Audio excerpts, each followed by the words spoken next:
اسلام آباد وہ شہر جسے ہم امن کا گہوارہ کہتے ہیں، لیکن آج اسی شہر کی فضاؤں میں بارود کی بو ہے اور ہواؤں میں سسکیاں ہیں۔ گزشتہ روز اسلام آباد کے علاقے ترلائی کلاں میں جو کچھ ہوا اس نے ہر کلمہ گو اور ہر محب وطن پاکستانی کے کلیجے کو چھلنی کر دیا ہے۔ اللہ کے گھر میں جب بندے اپنے رب کے حضور جھکے ہوئے تھے، وہاں ان وحشی درندوں نے خون کی ہولی کھیلی۔ آج کی ویڈیو صرف خبر نہیں ہے بلکہ ایک ماتم ہے، ایک احتجاج ہے اور ان خارج کے خلاف ایک اعلان حق ہے جو اسلام کا لبادہ اوڑھ کر اسلام کی ہی جڑیں کاٹ رہے ہیں۔ ناظرین، یہ واقعہ کچھ یوں ہے کہ حملہ آور بزدلوں کی طرح امام بارگاہ کے گیٹ پر پہنچا، وہاں موجود محافظ کو گولی ماری اور اندھا دھند فائرنگ کرتا ہوا اس مقدس جگہ میں داخل ہوا جہاں لوگ عبادت میں مصروف تھے۔ اس بزدل نے خود کو دھماکے سے اڑا لیا، درجنوں نمازی شہید ہوئے اور بہت سارے زخمی ہیں۔ یہ صرف اعداد و شمار میں نہیں، بہت سارے گھروں کے چراغ جو بجھ گئے ہیں۔ زخمیوں کی تعداد بہت زیادہ ہے، لوگ ہسپتالوں میں زندگی اور موت کی جنگ لڑ رہے ہیں۔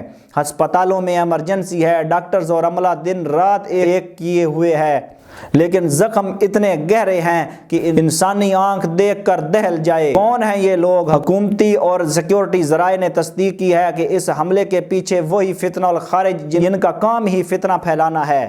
حملہ آور کے بارے میں معلوم ہوا ہے کہ وہ بار بار افغانستان جاتا رہا اور وہیں اسے درندگی کی تربیت دی گئی۔ یہ لوگ کہتے ہیں کہ وہ اسلام کے سپاہی ہیں، ہرگز نہیں۔ 1400 سال پہلے میرے اور آپ کے نبی صلی اللہ علیہ وآلہ وسلم نے ان کے بارے میں واضح فرما دیا تھا۔ بخاری اور مسلم کی صحیح حدیث ہے، آپ صلی اللہ علیہ وآلہ وسلم نے فرمایا، وہ مسلمانوں کو قتل کریں گے اور بت پرستوں کفار کو چھوڑ دیں گے۔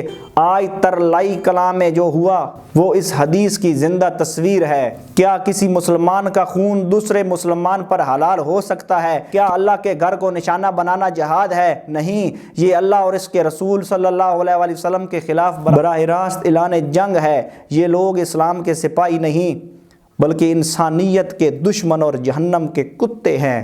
ناظرین، اس دکھ کی گھڑی میں ہم سب کا دل ان خاندانوں کے ساتھ دھڑک رہا ہے جن کے پیارے آج ان سے بچھڑ گئے ہیں۔ ہم اللہ رب العزت سے دعا کرتے ہیں کہ ان تمام شہداء کے درجات بلند فرمائے، انہیں جنت الفردوس میں اعلیٰ مقام عطا فرمائے اور انہیں انبیاء اور صالحین کی رفاقت نصیب کرے۔ ہماری دعا ہے ان بے حساب زخمیوں کے لیے جو اس وقت شدید تکلیف میں ہیں، یا اللہ انہیں شفائے کاملہ عاجلہ عطا فرما، ان کی تکلیفوں کو راحت میں بدل دے اور انہیں جلد از جلد اپنے گھروں کے پاس صحیح سلامت واپس بھیج۔ اور سب سے بڑھ کر ان لواحقین کے لیے جن کے باپ، بھائی، بیٹے یا دوست اس دنیا سے رخصت ہو گئے ہیں، یا اللہ ان کے دلوں کو قرار عطا فرما، انہیں صبر جمیل عطا کر اس ناقابل تلافی نقصان کو برداشت کرنے کی ہمت عطا فرما۔ آمین یا رب العالمین۔ یہ وقت سیاست کا نہیں، یہ وقت تفرقے کا نہیں، یہ وقت ایک ہونے کا ہے۔ یہ دہشت گرد چاہتے ہیں کہ ہم آپس میں لڑیں، یہ چاہتے ہیں کہ ہم فرقوں میں بٹ جائیں، لیکن ہمیں ثابت کرنا ہوگا کہ ہم ایک سیسا پلائی ہوئی دیوار ہیں۔